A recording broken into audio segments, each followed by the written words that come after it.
Hello, hello. Welcome to this edition of Turnaround Marriage Live. So glad you're dropping in today to check this out. And we're going to talk about a subject that hits home with a lot of people and a lot of people that we've talked to. And it might be one of those messages that you've heard at home that where it just feels like the floor drops from underneath you. It just feels like your world that you've known has come crashing down. For a lot of people, it comes out of the blue. For some people, it's not a surprise, but it still hurts nonetheless when they hear the words, "I'm done." We're going to dive into that today. But first of all, just want to make sure that if you're joining us on Facebook, make sure that you're liking and subscribing to our Turnaround Marriage page. Also, make sure that you're joining our Turnaround Marriage group. You can just search Turnaround Marriage. You'll find both of those on Facebook and also on YouTube. If you search Turnaround Marriage, you'll find our channel on there. Like and subscribe there. And we'd also appreciate it if you share this message because there's others out there, maybe you haven't even realized, that need to hear this message of hope today. So yeah, it is a message that we hear all the time, literally multiple times a week. We'll hear people say, "She said that I'm done. He said there's no more hope. He's done with the way things have been." And when we hear this, it's nothing that we'd want to wish on anybody. It's extremely painful when you hear those words coming out of the mouth of the person that you vowed to hold on to be your best friend, to be faithful to, that you hoped would be you'd be able to spend the rest of your life with, and to be able to have children together and grow old together. And then it's suddenly like, whoa, it's like a wake-up call. It's like worse than a car accident. It's like, where did all the hope go? Where are we headed now? What is going to happen? And it's like all the what ifs hit you all at once. And I just want to just dive into the question, what does it actually mean when someone says, "I'm done"?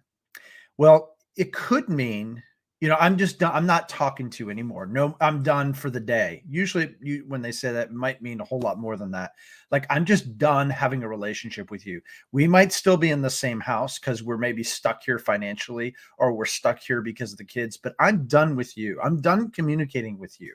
It might actually mean that, like, I'm going to the other part of the house, or you need to move to the other part of the house, literally like another bedroom, or living on the couch, or in the basement, whatever it would be. It might mean that you're going to cease to have much of a relationship within the context of your house. And it could also mean that I'm leaving. I'm out of here. Like, I'm going to mom's house, or I'm going to go get an apartment, or I'm going to the hotel, or I don't even know where I'm going. I'm going to go live in the camper out back, or the tent. Like, I'm just getting out of here. It could often mean that. And it could also mean that I'm really truly done with this marriage. It could mean that in their mind, there is no more chances for resolution. You've used up all the opportunities for forgiveness, and they might truly actually be on their way, and maybe have made up in their minds that they could never go back, that things are done. But what I want to raise is another question, or another possibility of what it could actually mean.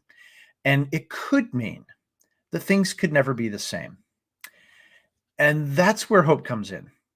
In fact, when I hear those words these days, having worked with and talked to hundreds of couples, um, when I hear those words, I don't freak out like I used to. When I was a young pastor and someone would come in, it was like crisis mode. And oh my goodness, what are we gonna do? We gotta love on this person. We gotta love this couple. We gotta go fix things.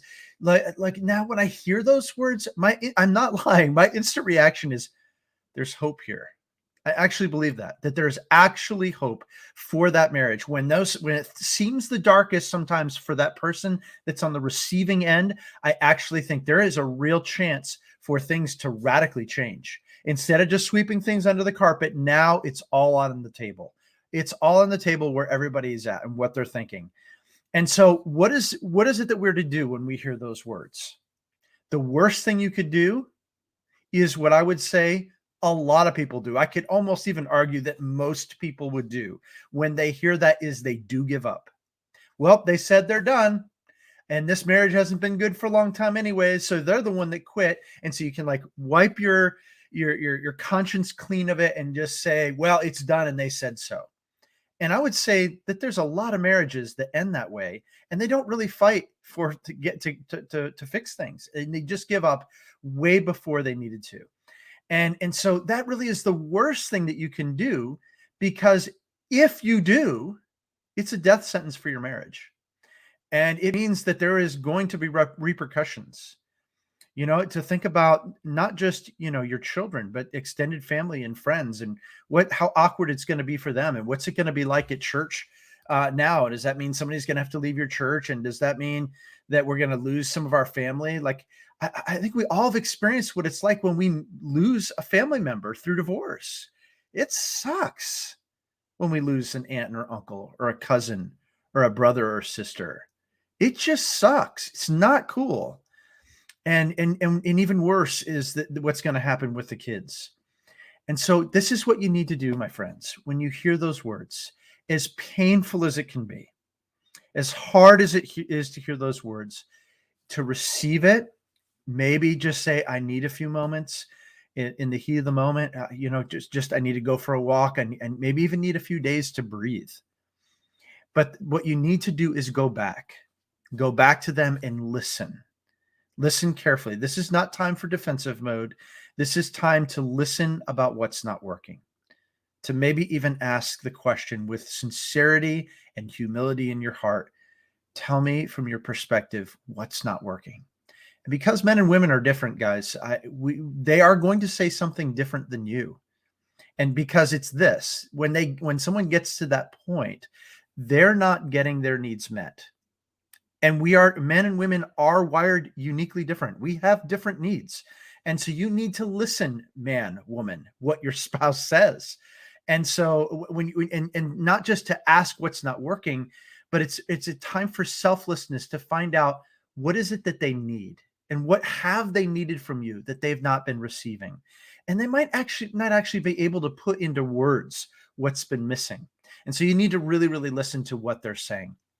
You need to learn what needs there are, so that you can change your perspective on what the marriage has been, so that there is a chance for you really to love well, for you to serve them, for you to guide them, for you to initiate reconnection, for you to not just give up, and to even say that I want to be what you need me to be, for the sake of you, for the sake of God, not in that order, for the sake of the children.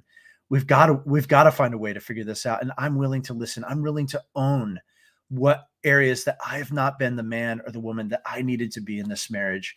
I'm willing to own the ways that I've not led you, or I've not submitted to your leadership, or ways that I've not loved well, whatever it would be, and to hear each other out, and to dig deeper into what are those needs that have not been met. And I think of one of our amazing clients. I'll just call him Don. He came to us after he had heard those words, and actually a lot of time had transpired. And at that point, not only had she said the words, I'm done, but she had also kind of aligned herself with family members, as well as even some healthcare professionals that basically aligned with her and started labeling him and saying he was a narcissist, and saying he wasn't doing all these things. And he showed up, and he's been showing up in such a powerful way to own completely the ways he did not love, serve, and lead his wife the way he needed to. And it's been powerful to see his transformation, and to see the way that he's showing up with his wife in a powerful way.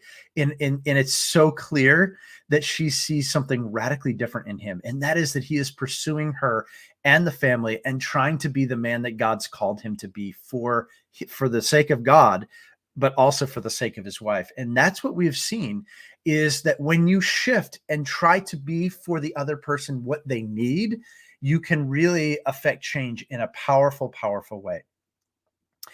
And because the heart of it is this, guys, this might shock a lot of you that would hear this today. It's really not that hard as to what the other person does need. It's really not that hard to diagnose what went wrong, if you listen, if you hear where they're coming from. But it is hard knowing how to get there if you're hurting too. So for a woman, she really needs to be pursued. She needs to be cherished. She needs to know that her husband, her knight in shining armor, is going to be there to be her defender and to protect her. And it's going to be so much more than just you're bringing home the bacon, but it's that you are there for her emotionally and spiritually.